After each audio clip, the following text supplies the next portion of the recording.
प्यारे बच्चों, हम अनुस्वार और अनुनासिक विषय पर चर्चा कर रहे थे। तो अनुस्वार हमने देखा कि एक पहला नियम हमने देखा कि पंचम वर्ण के स्थान पर, यानी कि जो पांचवा अक्षर होता है हर वर्ग का, जैसे क वर्ग का पांचवा अक्षर, च का पांचवा अक्षर, ठीक है। हर पांचवें अक्षर के लिए हमने देखा पंचम वर्ण के लिए अनुस्वार का प्रयोग हमने करना सीखा। फिर हमने देखा कि एक नियम ये है कि पंचम वर्ण के स्थान पर अनुस्वार का प्रयोग होता है।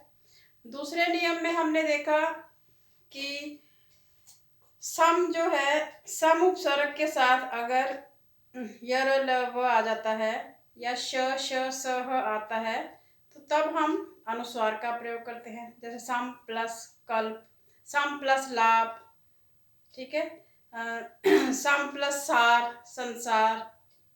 इस तरह से हमने कुछ वर्ड्स देखे थे, हमने शब्द देखे हमने। तो तीसरा नियम हमने देखा कि ऊष्म वर्ण होते हैं, जो ऊष्म व्यंजन होते हैं, जैसे श श स ह, तो उनके साथ हमेशा अनुस्वार का प्रयोग किया जाता है, पंचम अक्षर का नहीं किया जाता। जैसे हमने कुछ शब्द लिखे थे यहाँ पे, अंशु, ठीक है, और भी कुछ वर्ड्स लिखे थे।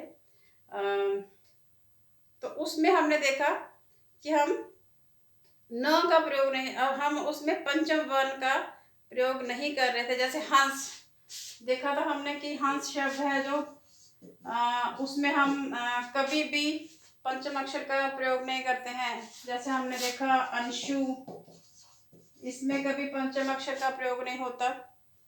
तो इस तरह से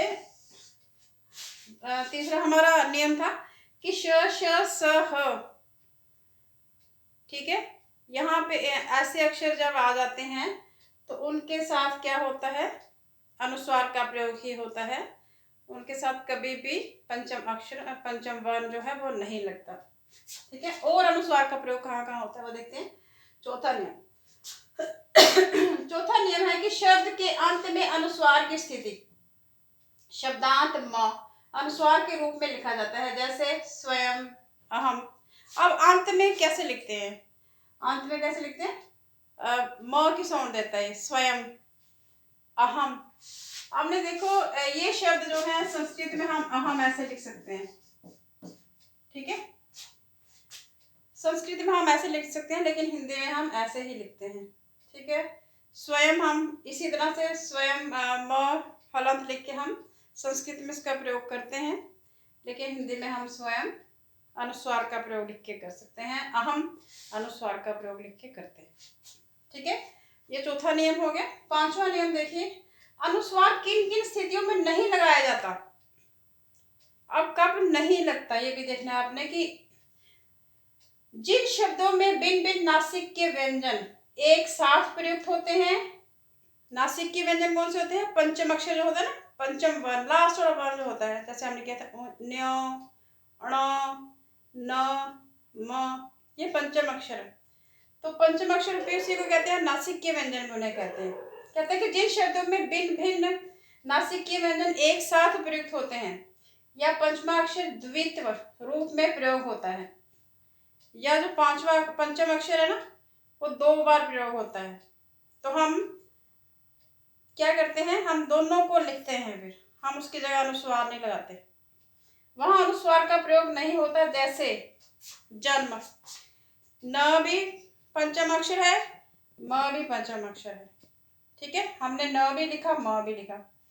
चिन्मय, न भी पंचम अक्षर है, म भी पंचम अक्षर है, हमने ये नहीं लिखा कि यहाँ पे हमने अनुस्वार लगा दिया तो चिन्मय लिख दिया। या यहाँ पे कभी हमने देखा है कि जन्म ऐसे लिखा हो, कभी देखा ऐसे लिखा हो, ये गलत होता है। जन्म हमेशा ऐसे लिखा जाता है, ठीक है, चिन्मय हमेशा ऐसे लिखा जाता है। हमने कभी नहीं देखा कि अनुस्वार लगा होता है इन पे, जन्म पे। वांग में ऐसे लिखा जाता है क्योंकि ये भी पंचम अक्षर है, ये भी पंचम अक्षर है, ठीक है। संपन्न, अब इसने बोला 2 द्वितीय व्यंजन एक जैसे व्यंजन अब एक साथ आ रहे हो तो तभी भी हम क्या करते हैं, पूरा अक्षर लगाते हैं, हम वहां पे अनुस्वार नहीं लगाते। उन्नति, न और न लगा है, हमने ऐसा नहीं किया कि उन्नति में ऊपर अनुस्वार लगा दे तो उन्नति लिख दे, नहीं। उन्मुख न भी पंचम अक्षर है, म भी पंचम अक्षर है, इसीलिए हमने इन दोनों को लिखा, उसकी जगह अनुस्वार का प्रयोग नहीं किया।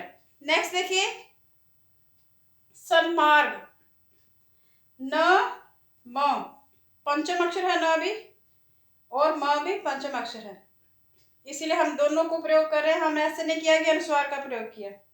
उम्मीद, ये भी म है, ये भी म है, हमने म की जगह अनुस्वार नहीं लगाया, ठीक है। जब दो व्यंजन, जो पंचम अक्षर या दो द्वितीय व्यंजन, दो व्यंजन जब एक साथ आ जाए तब हमने उनके साथ क्या करना है, अनुस्वार नहीं लगाना।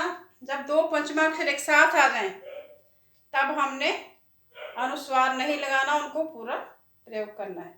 तो बच्चों, आशा है अनुस्वार के ये नियम 5 नियम आपको समझ आ गए होंगे।